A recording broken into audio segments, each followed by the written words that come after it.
নমস্কার বন্ধুরা, বং ঘরানায় আপনাদের সকলকে জানাচ্ছি স্বাগতম। আজ আমি একটা নতুন রেসিপি নিয়ে আপনাদের সামনে উপস্থিত হয়েছি। আজ আমি আপনাদের সাথে একটি নতুন রেসিপি শেয়ার করব। তবে চলুন দেখে নেওয়া যাক আমি আজকে কি রেসিপি আপনাদের সাথে শেয়ার করছি।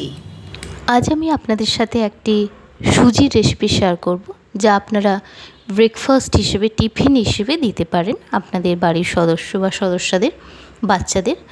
তো এই রেসিপিটি আমি সসের সাথে সার্ভ করেছি, অসাধারণ লেগেছে খেতে সসের সাথে। আপনারা চাইলে চাটনির সাথেও আপনারা সার্ভ করতে পারেন। তো চলুন দেখে না যাক কীভাবে তৈরি করতে হয় এই রেসিপিটি।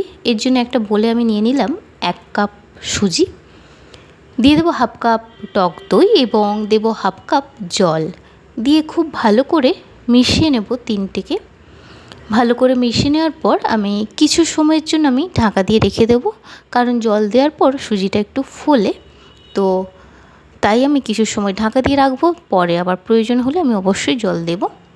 তো দেখুন হয়ে গেছে, আমি এবার ঢাকা দিয়ে রেখে দিচ্ছি। এরপর আমি বানিয়ে নেব পুর। তার জন্য কিছু আমি সবজি নিয়েছি পেঁয়াজ, ক্যাপসিকাম, কাঁচা লঙ্কা, গাজর, কারি পাতা। খুবই ছোট ছোট করে আমি কেটে নিয়েছি। আপনারা আপনাদের পছন্দের মতো সবজি নিয়ে নেবেন। তো আমি গ্যাস জ্বালিয়ে কড়াই বসিয়ে দিয়েছি সর্ষের তেল 1/2 টিস্পুন, দিয়ে দিচ্ছি 1/4 টিস্পুন দিয়েছি এখানে কালো সর্ষে। দেওয়ার পর আমি দিয়ে দিচ্ছি একে একে সবজি, পেঁয়াজ, ক্যাপসিকাম, গাজর, কাঁচা লঙ্কা আর কারি পাতা দিয়ে খুব ভালো করে মিশিয়ে নেব। আপনারা চাইলে কারি পাতা তেলের ওপরেও দিতে পারেন, কোনো অসুবিধে নেই, ফ্লেভার কিন্তু একই পাওয়া যায়।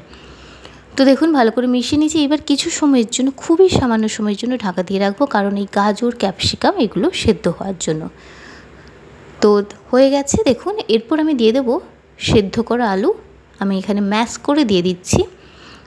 এবার দিয়ে দেবো খুবই সামান্য হলুদ গুঁড়ো, দিয়ে আমি এরপর ভালো করে মিশিয়ে নেব। আর দিয়ে দিয়েছি নুন স্বাদ মতো, দিয়ে এবার খুব ভালো করে মেশাতে হবে আলুর সাথে সবজিগুলোকে।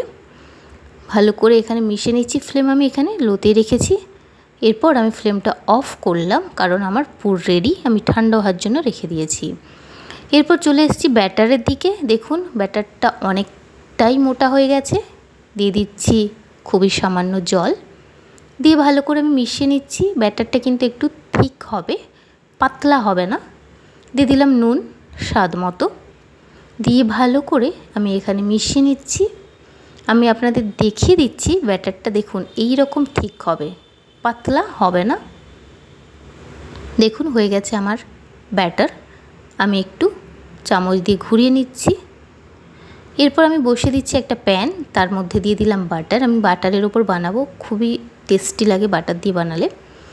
তো দেখুন দিয়ে দিলাম 1 চামচ আমি ব্যাটারটা দিয়ে দিলাম সুজির, দিয়ে আলতো হাতে আমি একটু ঘুরে নিলাম।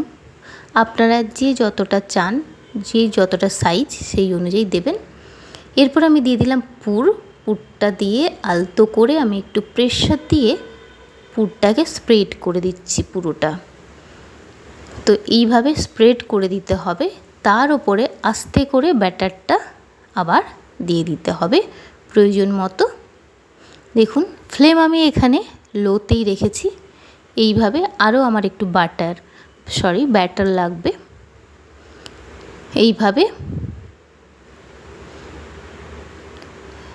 এইভাবে আপনারা বানিয়ে নেবেন। খুবই ইজি এবং খুবই টেস্টি একটি রেসিপি। আপনারা অবশ্যই আপনাদের বাচ্চার টিফিনে এটি দেবেন। সত্যি বাচ্চারা খেয়ে যেমন তৃপ্তি হবে, তেমন সবজিটাও বাচ্চারা খেতে চায় না, এর মাধ্যমে সবজিটাও তারা খাবে। দেখুন আমি খুব আস্তে করে উল্টে নিলাম। এর ওপরে আবার দিয়ে দিলাম বাটার, দিয়ে আবার ভালো করে আমি ভেজে নিচ্ছি। এইভাবে আপনারা অবশ্যই বাড়িতে ট্রাই করবেন। অসাধারণ টেস্ট আর একটা নতুনত্ব একটি রেসিপি। আর বাচ্চারা সবসময় নতুন নতুন কিছু খেতে ভালোবাসে। আপনারা অবশ্যই বাচ্চাদের সাথে এটি শেয়ার করবেন, বাচ্চাদের টিফিনে দেবেন, অবশ্যই বাচ্চারা খাবে। তো দেখুন আমার ডান। আমি একটা পাত্রে সার্ভ করে নিচ্ছি। আপনাদের কেটে দেখাচ্ছি যে ভেতরটা কত সুন্দর হয়েছে। দেখুন আপনারা অবশ্যই বাড়িতে বানাবেন। দেখুন অসাধারণ দেখতে লাগছে, তো অসাধারণ টেস্ট। তো চলুন আপনারা আপনাদের বাড়িতে একবার ট্রাই করবেন, অবশ্যই আমাকে জানাবেন কেমন হয়েছে। আর আপনাদের এই রেসিপি যদি ভালো লেগে থাকে অবশ্যই লাইক করবেন, বন্ধুদের সাথে শেয়ার করবেন এবং অবশ্যই সাবস্ক্রাইব করবেন।